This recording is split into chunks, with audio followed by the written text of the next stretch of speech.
हमारी संस्कृति में कहा जाता है कि जब तक दिव्य तीर्थ स्थलों से स्वयं बुलावा नहीं आवे तब तक इंसान जितनी कोशिश कर ले वहां पहुंच नहीं पाता है। तो हम लोग भी 3 वर्ष से यहाँ 3 वर्ष हो गया, लेकिन माता का बुलावा अभी आया तो हम सब लोग अभी आ सके। और मैं यही मानता हूँ कि उनका बुलाया वह आया, इसीलिए उनका दर्शन, पूजन और आशीर्वाद लेने का अवसर मिला।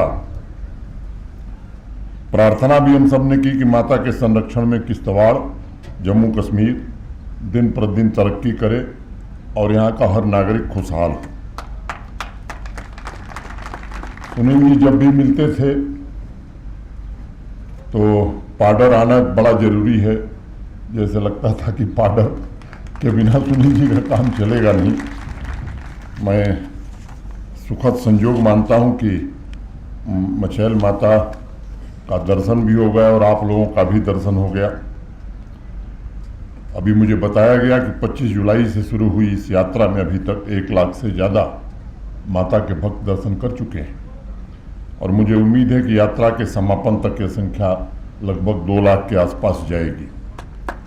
जिस प्रकार यहाँ के जिला प्रशासन ने बुनियादी सुविधाओं का विस्तार किया है, भक्तों का ध्यान रखा है, उसकी भी मैं प्रशंसा करता हूँ। पूरे हिंदुस्तान में एक सांस्कृतिक पुनर्जागरण का नया अध्याय भारत के सम्माननीय प्रधानमंत्री आदरणीय नरेंद्र मोदी जी के नेतृत्व में शुरू हुआ है और इससे समाज में नई चेतना भी आई है। मैं समझता हूँ कि मूल्यों के प्रति लोग आस्थावान भी हुए हैं और विरासत के साथ साथ विकास हो, एक नई पहल प्रधानमंत्री जी के नेतृत्व में पूरे देश में प्रारंभ हुई है और उसका असर जम्मू कश्मीर में भी पड़ा है। सामान्य तौर पर मचैल माता की यात्रा में पिछले वर्ष 65-70 हज़ार लोग आए थे। कोविड के पहले मुझे बताया गया कि बड़ी संख्या में लोग आते थे। अब यात्री या भक्त जितने आएंगे, ये समझिए कि आपकी इकॉनमी भी बढ़ेगी, यहाँ के लोगों को रोजगार भी मिलेगा और इस यात्रा को सुगमता पूर्वक लोग पूरा कर सकें, उस पर विस्तार से हम लोगों ने बैठ करके चर्चा की है। अब मेरे कहने से वो तुरंत नहीं हो जाएगा, लेकिन मैं आपको मचैल माता के सामने ये भरोसा देता हूँ कि उसमें जो भी व्यवस्था करनी होगी निश्चित रूप से सुनिश्चित की जाएगी, ताकि आने वाले समय में जम्मू कश्मीर के या बाहर से भी जो लोग आवें वो सुगमता पूर्वक इसका दर्शन कर सकें। पहले 30 किलोमीटर पैदल चलना पड़ता था, अब इंफ्रास्ट्रक्चर बढ़िया हुआ, थोड़ा दूरी कम हो गई, समय भी कम हो गया। हम ऐसी व्यवस्था करना चाहते हैं कि अब समय और दूरी दोनों पूरी तरह घटा दी जाए, ताकि एक बुजुर्ग आदमी भी अगर चाहता है माता का दर्शन करने तो सुविधापूर्वक कर सके। प्रधानमंत्री ग्राम सड़क योजना के अंतर्गत कुंडेल तक प्रधानमंत्री PMGSY प्रथम में काम पूरा हो गया है। अब ये 14 किलोमीटर पैदल यात्रा अभी भी करनी पड़ रही है। सेकेंड फेज में इसको भी लिया गया है और मैं उम्मीद करता हूं कि इस काम को भी जल्दी पूरा किया जाएगा। मुझे याद है जब पहली बार यहाँ के लोग मिले थे, कम्युनिकेशन टावर की बड़ी चर्चा हुई थी। मैं उम्मीद करता हूं कि पहले से काफ़ी बेहतर कनेक्टिविटी हो गई है। अभी यहाँ के DC साहब बता रहे थे 1-2 चीज़ों के संदर्भ में, उसे भी जल्दी पूरा करा दिया जाएगा। जिला प्रशासन ने JPDCL ने 30 किलोवाट सोलर यूनिट मचैल में स्थापित किया है, जिससे भवन तथा गांव में 24/7 बिजली उपलब्ध कराने में हमें सफलता मिली है। नए टेंट और टॉयलेट की सुविधा पहले से बेहतर हुई है। ये उत्तम हो जाए, इसका प्रयास हम लोग करेंगे। 1 वर्ष के अंदर मुझे पूरी उम्मीद है कि यहाँ का सफायर भी 1 साल बाद हम उस स्थिति में आ जाएंगे कि उसका भी एक्शन हो। तब फिर किश्तवाड़ को किसी से मांगने की जरूरत नहीं है। जम्मू कश्मीर आएगा किश्तवाड़ से मांगने। मिनरल डेवलपमेंट फंड में किश्तवाड़ को इतना पैसा मिलेगा कि फिर वो BDC चेयरमैन साहब से मैं ही कहूँगा कि साहब थोड़ा उसमें से निकालिए और बगल के जिले को दे दीजिए। असंतुलित विकास यहाँ विरासत में मिली हुई एक चीज़ है। 2013 में रतले हाइड्रो पावर प्रोजेक्ट की संगे बुनियाद रखी गई थी। कंप्लीट करने की तारीख 2018 थी। उसके साथ क्या हुआ मैं उस विस्तार में नहीं जाना चाहता हूं, आप सब बेहतर ढंग से जानते हैं। उस पर भी काम माननीय प्रधानमंत्री जी के दिशा निर्देशन में शुरू हुआ है। सभी जनप्रतिनिधि और स्थानीय नागरिक इस बात से भली बात वाकिफ हैं कि अठौली का फुट सस्पेंशन ब्रिज जिसका जिक्र अभी हो रहा था, शिलान्यास 2010 में हुआ था। तो मैं कोई ऐसी घोषणा नहीं करने जा रहा हूं कि बस शिलान्यास हो जाए और बने नहीं। शिक्षा के क्षेत्र में कई दिक्कतें यहाँ हैं। तो हमारे जो प्रमुख सचिव हैं शिक्षा के, स्कूली शिक्षा भी और उच्च शिक्षा दोनों यही देखते हैं। तो इनको मैं इसी मंच से निर्देश दे रहा हूं कि आज ये यहीं रुकें किश्तवाड़ में, और इस समस्या का संभावित समाधान क्या हो सकता है इसका एक दिमाग बना करके अधिकारियों के साथ, जनप्रतिनिधियों के साथ चर्चा करके जो जो संभव है वो कर देना चाहिए। जो नहीं हो सकता है मुझे लगता है वो साफ बता भी देना चाहिए कि भाई कोई गलतफहमी में वो जमाना नहीं है कि 2010 में शिलान्यास होगा, 2023 में अभी बना नहीं। शिलान्यास होगा तो समय सीमा के भीतर बनेगा।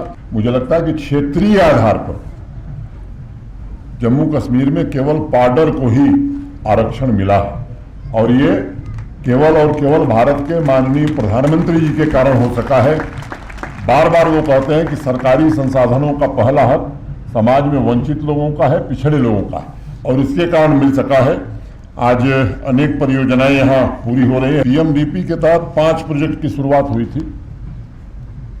जेकेपीसीसी के पास जो प्रोजेक्ट थे उसमें विलंब हुआ है, लेकिन प्रमुख सचिव आरएनबी को ये निर्देश दिया गया कि उसकी व्यवस्था सुनिश्चित करके उन कामों को प्राथमिकता के आधार पर पूरा कर लिया जाए। ऐसे ही बॉयज हाई स्कूल का 95% कंस्ट्रक्शन हो गया है। जिस डिग्री कॉलेज की बात आप कर रहे हैं, मैं उम्मीद करता हूं कि आलोक जी इसका समाधान निकालेंगे और मैं चाहूँगा कि अक्टूबर अंत तक वो पूरी तरह से फंक्शनल हो जाए ताकि यहाँ के बच्चे अच्छे ढंग से पढ़ सकें। आर्काइव आर्कियोलॉजी म्यूजियम के लिए जो प्रपोजल सबमिट हुआ है वहीं हम मेहता जी ने बताया कि उसमें एक इंस्टॉलमेंट अभी रिलीज कर दिया जाएगा। ये 5 गांव बुद्धिस्ट भाइयों के हैं, उनको भी मैं भरोसा देना चाहता हूं कि आज जो प्रधानमंत्री जी का मार्गदर्शन है या निर्देश है कि जो लोग वंचित हैं, पिछड़े हुए हैं, सरकारी संसाधन उनके लिए अधिक से अधिक इस्तेमाल होना चाहिए। तो मैं बुद्धिस्ट भाइयों से कहना चाहता हूं कि आप समाज की मुख्य धारा के अंग हैं। जितना हक किसी नागरिक का है उससे कम हक आपका नहीं है और जम्मू कश्मीर प्रशासन आपके साथ पूरा न्याय करेगा, ये मैं आपसे कहना चाहता हूं। गुलाबगढ़ में बिजली व्यवस्था को सशक्त बनाने के लिए 33/11 kVA का तथा 3.15 MVA का पावर ट्रांसफार्मर का कार्य जल्द ही पूरा हो जाएगा, जिससे आने वाले विंटर में आपको बड़ी राहत मिलेगी। जल जीवन मिशन और PMGSY के अनेक प्रोजेक्ट्स पर काम चल रहा है। हम कोशिश करेंगे कि वो काम जल्दी से जल्दी पूरा हो। अभी तक 53% घरों तक जल से नल पहुंचाने में हमें सफलता मिली है। हम लक्ष्य लेकर के चल रहे हैं कि इस वर्ष तक इस काम को खत्म कर लिया जाए। 129 टेंडर इन लोगों ने कर लिए हैं, जिस पर 108 अलॉटमेंट भी हो गया है। 92 प्रोजेक्ट पर काम भी चल रहा है। मैं चुने हुए जनप्रतिनिधियों का भी आभारी हूं जिन्होंने इस पूरे विकास की यात्रा में सहयोग किया है। कई जगह मैं देख रहा था कि फंड की अवेलेबिलिटी है लेकिन एक्सपेंडिचर नहीं हो पा रहा। मुझे लगता है कि अब हमको ये आदत डालनी चाहिए कि जो पैसा सरकार से आता है, मैं नाम नहीं लेना चाहता हूँ, मेरे पास आंकड़े हैं पंचायत के भी और ब्लॉक के भी। मेरा निवेदन है चुने हुए जनप्रतिनिधियों से भी और अब सरकारी अधिकारियों से भी कि मिल करके जो पैसा है कम से कम उसका पूरा सदुपयोग हो और उस काम को हम पूरा करें। प्रधानमंत्री आवास योजना ग्रामीण और आवास प्लस के अंतर्गत 10,580 घरों को बनाने का फैसला लिया गया था, जिसमें 10,077 स्वीकृति प्रदान कर दी गई है। अधिकांश लोगों को पहला इंस्टॉलमेंट मिल गया है, जो बचे हैं उन्हें भी शीघ्र मिल जाएगा। एक फैसला हम सब ने लिया था कि ऐसे लोग जो प्रधानमंत्री आवास योजना के लिए अहर हैं, पात्र हैं, एलिजिबल हैं और उनके पास जमीन नहीं है, तो उन्हें जम्मू कश्मीर प्रशासन सरकारी भूमि देगा ताकि उनका घर बन सके। किश्तवाड़ में 252 ऐसे लोग जिनको ये भूमि हमने दी है और उनके घर का सपना भी पूरा होगा। लेकिन जब इस तरह के फैसले किए जाते हैं तो कई लोगों के पेट में दर्द शुरू हो जाता है। उनको लगता है कि सरकारी जमीन और सरकारी संसाधनों पर उन्हीं का हक है। उनको ये महसूस नहीं होता कि अब व्यवस्था बदल गई है। अब ऐसी व्यवस्था देश में चल रही है जिसकी प्राथमिकता में गरीब आदमी, वंचित आदमी सबसे पहले है। कुछ दिन पहले मैं श्रीनगर में समग्र आवास योजना में के कार्यक्रम में भाग लिया था। समावेशी विकास के लिए कन्वर्जेंस द्वारा प्रधानमंत्री आवास योजना ग्रामीण के लाभार्थियों तक सारी सुविधाएं पहुंचाने की व्यवस्था सुनिश्चित की गई है। इस अभियान में सामूहिक जिम्मेदारी की भावना से मैं जनप्रतिनिधियों से भी आग्रह करूंगा कि वो भी इसमें पूरा सहयोग दें। हमारे जो प्रशासनिक अधिकारी हैं उनसे भी मैं निवेदन करूंगा कि इस काम को प्राथमिकता के आधार पर हमें करना चाहिए। हेल्थ डिपार्टमेंट की कुछ समस्या आपने बताई है, डॉक्टर की तैनाती हुई थी, भौगोलिक कठिनाइयों के कारण दिक्कतें हैं, लेकिन हम आने वाले समय में ये सुनिश्चित करेंगे कि आपके हेल्थ की जो समस्या है वो भी दूर हो। होलिस्टिक एग्रीकल्चर डेवलपमेंट प्लान ये बहुत सोच समझ करके जम्मू कश्मीर प्रशासन ने बनाया है। अभी पंचायतों में किसानों की ट्रेनिंग का काम हो रहा है, किसान संपर्क अभियान। मैं मानता हूं कि holistic agriculture development plan Jammu Kashmir को पूरी तरह से ट्रांसफॉर्म कर सकता है, किसान की आमदनी को 2.5 गुना 3 गुना बढ़ा सकता है। मैं आप सबसे निवेदन करूंगा कि इस अभियान के साथ जुड़िए।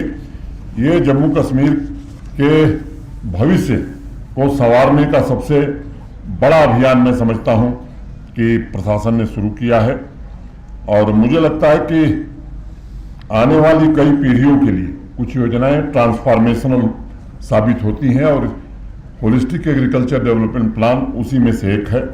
ग्रामीण आबादी के लिए एनिमल हस्बेंड्री हो, फिशरीज हो, सीप फार्मिंग हो, डेयरी हो, हर क्षेत्र का ध्यान रख करके इस योजना को बनाया गया है। कई बार हम हाथ पर हाथ धर कर बैठ जाते हैं कि साहब गरीब के लिए कोई योजना नहीं है। इस मिथक को तोड़ने की जरूरत है। अब जो देश में सरकार है वो जो भी योजना बनाती है, जो भी फैसला लेती है प्रधानमंत्री जी के नेतृत्व में, सबसे पहले वो गरीब आदमी का ध्यान रख करके ही फैसला और योजनाएं बनाती है। सेल्फ एम्प्लॉयमेंट के बारे में मेहता जी ने बता दिया है, मुझे बताने की जरूरत नहीं। पिछले साल किश्तवाड़ जिले से 9,710 लोगों को जब बैक टू विलेज 4 का कार्यक्रम चला था तो सेल्फ एम्प्लॉयमेंट के अवसर उपलब्ध कराए गए हैं। सभी पंचायतें, अर्बन लोकल बॉडीज भी मिलकर के आपस में तय कर सकते हैं कि इस साल इस लक्ष्य को हम दोगुना कर सकते हैं। और जैसा मेहता जी ने कहा कि पैसे की कोई कमी नहीं है, हर नागरिक हिस्सेदार बने इस विकास की यात्रा में, निश्चित रूप से बदलाव आएगा। स्वतंत्रता दिवस पर जम्मू कश्मीर प्रशासन ने इस बार 2 लक्ष्य तय किए। नौजवानों को नए अवसर उपलब्ध कराना और आधी आबादी मानी नारी शक्ति, हमारी बहनें, उनके जीवन में खुशहाली और सम्मान लाना। युवा वर्ग की शक्ति को पहचानकर उन्हें नया सामर्थ्य दिया जाए, इस बारे में एक विस्तृत योजना जम्मू कश्मीर प्रशासन बना रहा है। पहले से ही कई स्कीम, वो चाहे वो नारियों को सेल्फ हेल्प ग्रुप के माध्यम से, तेजस्विनी के माध्यम से, मुमकिन के माध्यम से नौजवानों को अनेक कार्यक्रम हम कर रहे हैं। मैं आप सबसे अनुरोध करता हूं कि इस कार्यक्रम से आप जुड़िए। बजट की मुझे लगता है कोई दिक्कत अब नहीं रहेगी। मुक्त हस्त से प्रधानमंत्री जी जम्मू कश्मीर के विकास के लिए मुझे लगता है कि जब भी कोई आग्रह हम लोगों ने उनसे किया है तो हर प्रकार का सहयोग भारत सरकार ने किया है। आज प्रशासन हर एक डिस्ट्रिक्ट को इतना पैसा मिल रहा है कि अब पहले की तुलना में काफी काम पूरे हो रहे हैं। 3 दशक बाद किश्तवाड़ में सिनेमा शुरू हुआ। ये सामान्य बात नहीं है। कुछ लोगों को लगता है कौन सा बड़ा काम हो गया। मैं मानता हूं कि एक साजिश के तहत पूरे जम्मू कश्मीर में कैसे कला को, संस्कृति को समाप्त किया जाए ताकि आतंकवाद फले फूले, ये कोशिश की गई थी। और अब किश्तवाड़ हो, शोपियां हो, बारामूला हो, हंदवाड़ा हो, अनेक जगहों पर, श्रीनगर हो, और हम कोशिश कर रहे हैं कि जहां प्राइवेट लोग नहीं आए वहां सरकारी तौर पर हम सिनेमा हॉल बना रहे हैं ताकि यहाँ के नौजवान उसको देख सके। आज मैं सुबह जब श्रीनगर से चला था तो सब टीवी ने एक पश्मीना करके शॉर्ट फिल्म की शूटिंग शुरू की। मैं वहाँ गया था। नई फिल्म पॉलिसी जो जम्मू कश्मीर प्रशासन की है, मुझे बताते हुए आपको प्रसन्नता है कि 300 से ज़्यादा फिल्मों की शूटिंग अभी जम्मू कश्मीर में 300 से ज़्यादा फिल्मों की हुई है। 80 का वो दशक फिर से लौटने लगा है। समाज अतीत को छोड़कर भविष्य की ओर देख रहा है। इसके लिए आप सबको, जनप्रतिनिधियों को भी आगे आना होगा, नए संकल्प के साथ आगे बढ़ना होगा। नागरिक, जनप्रतिनिधि और प्रशासन, ये तीनों साथ साथ मिलकर के काम करें, ऐसी कोशिश हो रही है। किश्तवाड़ निश्चित रूप से, मुझे बताया गया कि अंग्रेजों के ज़माने में पूरे जम्मू कश्मीर की इकॉनमी में सबसे ज़्यादा योगदान किश्तवाड़ का होता था। वो स्थिति फिर से बने, इसके लिए मैं प्रधानमंत्री जी का बहुत आभारी हूँ, क्योंकि 67 करोड़ रुपया देकर के फिर से एक्सकवेशन कराना अगर जम्मू कश्मीर प्रशासन पर रहता तो काफ़ी समय लगता। एक बार हम लोगों ने अनुरोध किया और भारत सरकार ने उस पैसे को दिया और काम भी शुरू हो गया है। अब इस टोपोग्राफी को आप देख रहे हैं कि इस पर काम करना इतना आसान नहीं है, बावजूद इसके भारत सरकार के अधिकारी काम में लगे हैं।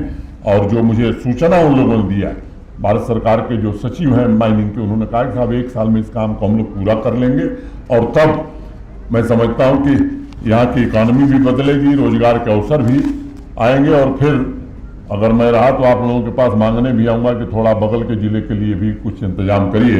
मैं फिर से आप सबके प्रति आदर व्यक्त करते हुए, हृदय से कृतज्ञता ज्ञापित करते हुए, मैं आप सबको धन्यवाद देते हुए कि आप सब बड़ी संख्या में आए। और जो 2 सांस्कृतिक कार्यक्रम प्रस्तुत हुए, अगर उनकी मैं तारीफ न करूं तो मुझे लगता है कि ये शायद ठीक नहीं होगा। निश्चित रूप से आपकी जो सांस्कृतिक विरासत है, इस पर किसी को गर्व होना चाहिए। और मुझे लगता है कि आने वाले समय में हम सब फिर मिलेंगे। और कुछ डेलीगेशन मिले थे मुझे, उन लोगों ने कहा है कि श्रीनगर आकर मिलना चाहते हैं 5 सितंबर के बाद। उन सभी प्रतिनिधियों को आमंत्रण भेज करके बुला करके उनकी बात विस्तार से सुनी जाएगी और आपकी समस्याओं का समाधान किया जाएगा। बहुत बहुत धन्यवाद। जय माता दी।